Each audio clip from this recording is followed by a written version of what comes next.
We have lived in the shadow of the wall for more than a year. It cuts through the heart of Berlin. We have learned to live with it.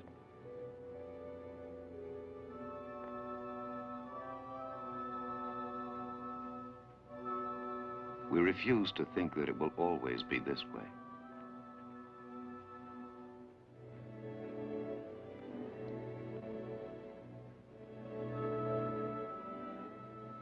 In the beginning, we waved across the wall to our families in East Berlin.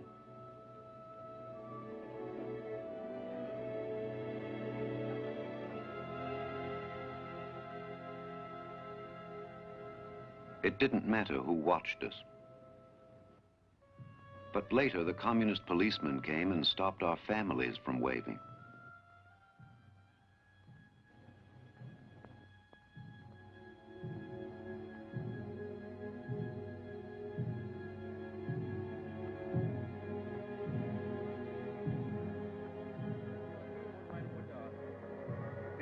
My mother lives over there.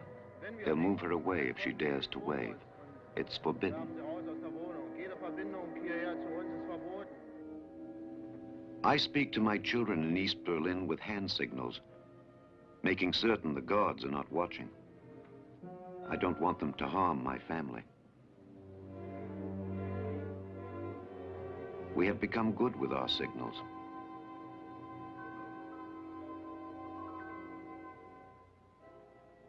At dusk, the communists have a hard time tracking us down, but we take chances, especially on nights when an escape is planned.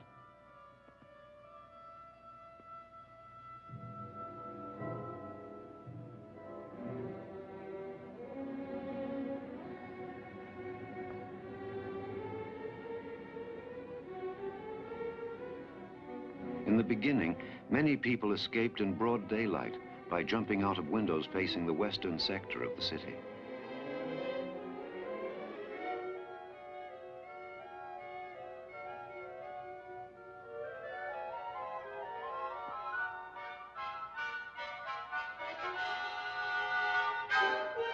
Our firemen were there to help.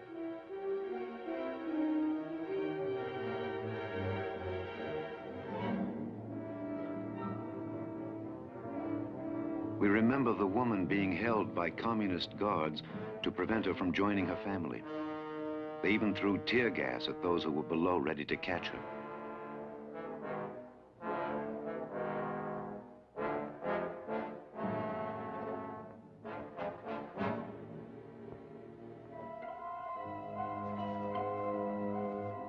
That's when they decided to extend the wall and cut access to the buildings facing West Berlin.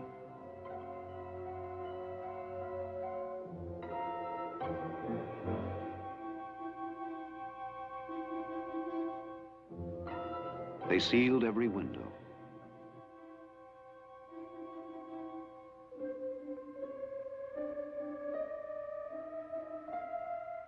Many bricklayers came over to our side of the wall rather than do that kind of job.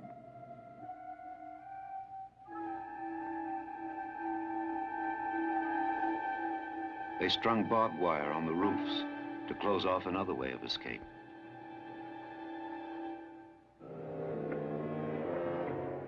Many homes along their side of the wall were razed.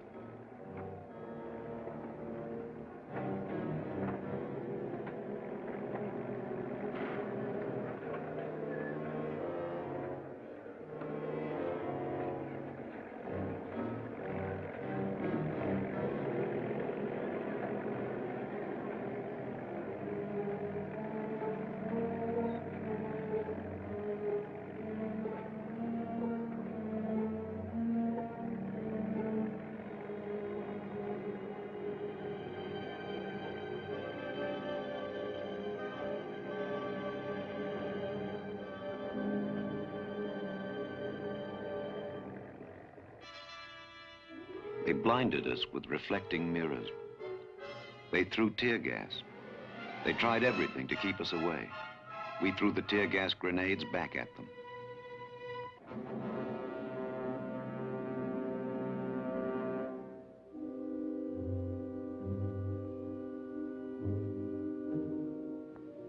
They laid minefields in the countryside. They increased their patrols. They planted new watchtowers. But we watched them too, and soon learned their weak spots.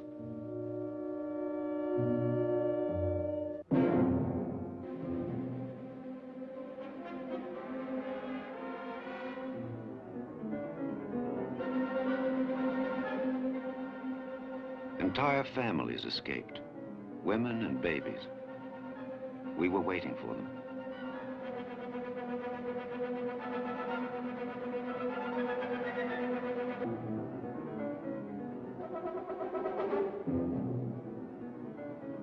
"12,000 people escaped in the first year of the war.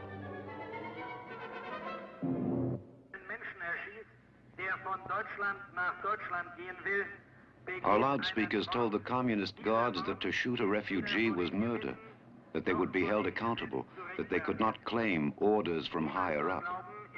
Murder is always murder. Mord bleibt Mord.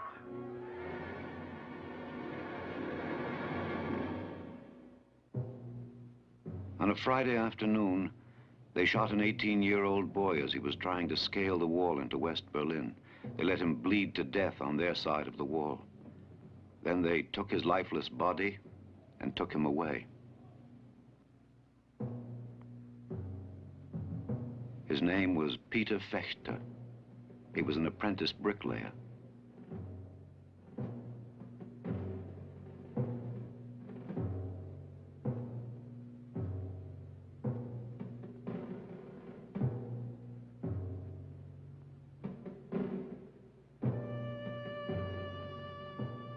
We mourned him on our side of the wall, a few yards from where he fell. Peter Fechter was one of 50 people who died trying to escape during the first year of the war. We mourn them all. We honor their names. They will be remembered as long as we live.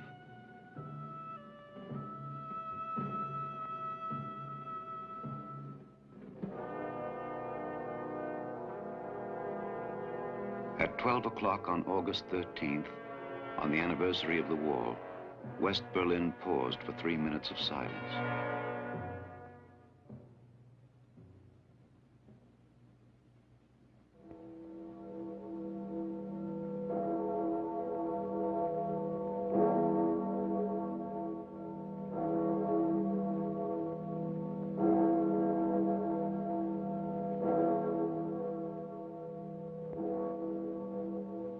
We still wave to our families in East Berlin, and they still dare to wave back. We cannot be together.